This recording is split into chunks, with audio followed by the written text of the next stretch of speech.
Good evening. You are listening to The Midnight Box, a late-night broadcast from Once Upon a Dark. Tonight's story is about the vanishing of Dorothy Arnold. Dorothy Arnold did not live in a city that ignored people. In 1910, New York moved loudly. Elevated trains rattled above the streets. Horse-drawn carriages still passed alongside motor cars. Newsboys called headlines into the cold air. Department store windows displayed winter fabrics under gaslight and early electric glow. The city was crowded, but it was not anonymous in the way cities later became. Neighborhoods held memory. Shopkeepers remembered regular faces. Families carried reputations from street to street. Dorothy Arnold moved within that structure. She lived in a home where her name was known before she entered a room. Her family belonged to a social tier that was cataloged, discussed, recorded. Appearances mattered, schedules mattered. Where one was seen and with whom mattered. New York in 1910 was modern, but it was not careless. A young woman of her standing did not drift unnoticed between boroughs. Her days were expected to resolve themselves neatly. There was a rhythm to her life. Morning departures, afternoon errands, evening returns. Carriages and streetcars delivered people back to familiar doors. Servants answered bells. Lights were turned on at predictable hours. Movement had direction, and most movement returned home. Dorothy was educated. She read, she wrote. Her life was not reckless. It unfolded inside visible boundaries, social, geographic, familial. There were places she went and places she did not. New York may have been vast, but her world within it was mapped. Nothing in that architecture suggested rupture, no public scandal, no dramatic fracture. Dorothy Arnold existed inside a city that noticed, inside a family that monitored, inside a rhythm that expected completion, which is why her absence would not feel like mystery at first. It would feel like error. On the morning of December the 12th, Dorothy Arnold left her family's home in Manhattan. It was winter. The air would have carried the smell of coal smoke and damp wool. Streetcars moved along fixed routes. Shops opened at predictable hours. Dorothy dressed as she normally would for an outing. Nothing about the morning required urgency. She told her mother she was going out to buy a dress. It was a small statement, not a declaration, not a plan that invited follow-up, just an errand. She stepped into a city already in motion. Elevated trains passed overhead. Pedestrians moved along sidewalks in steady currents. Shop windows displayed books and winter fabrics beneath early electric light. Dorothy moved through this rhythm without interruption. She purchased a book. She encountered acquaintances. She paused long enough to be remembered, but not long enough to be remarkable. There were witnesses, but there was nothing to witness. At some point that afternoon, she mentioned that she intended to walk home through Central Park. It was not an unusual choice. The park was familiar. The route was known.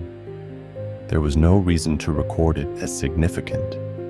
It was simply how she would return. The day did not break.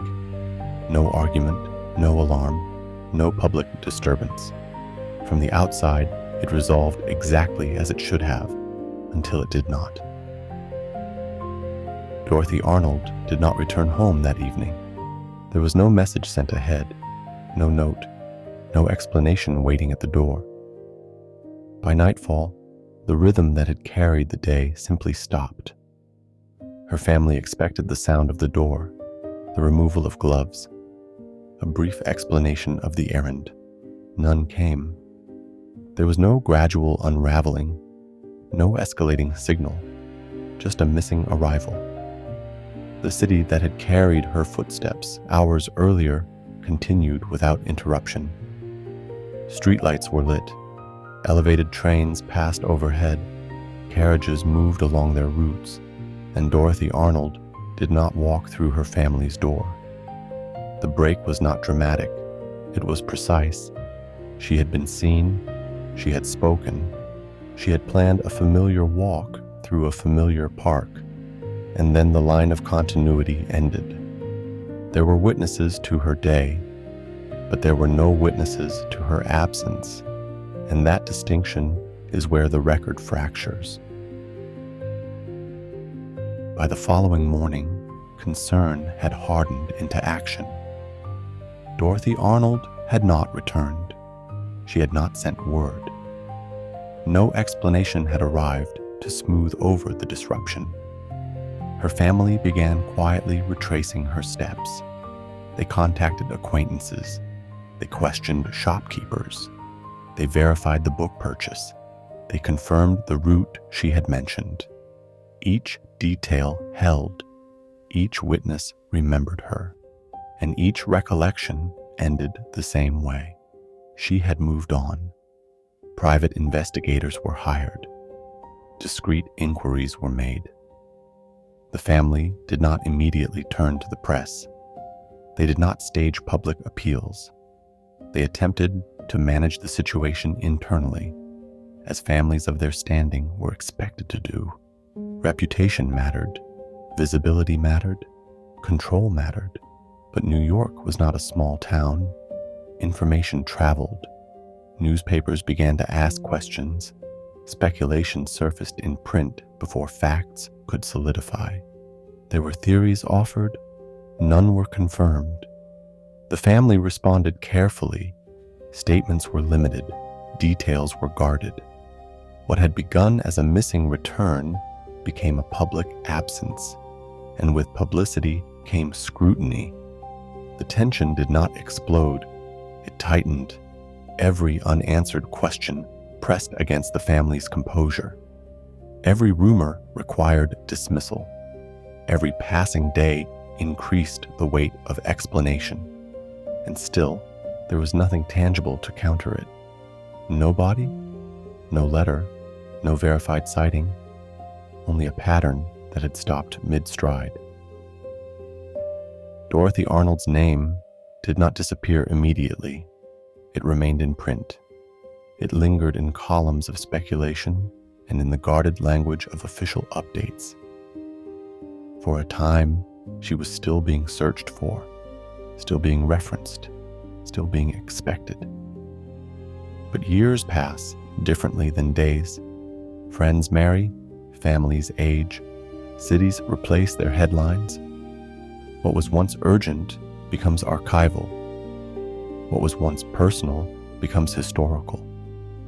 The private investigators eventually stopped reporting progress. The newspapers shifted attention to newer events. Public interest thinned. The family continued forward, carrying the absence without resolving it. And in that continuation, something quiet occurred. Dorothy Arnold became a case. Not a daughter walking through Manhattan, not a young woman buying a book, a case. Institutions' record cases. They file them, they preserve them in ledgers and microfilm and digitized indexes. But preservation is not the same as return. The record keeps her name. It does not keep her presence.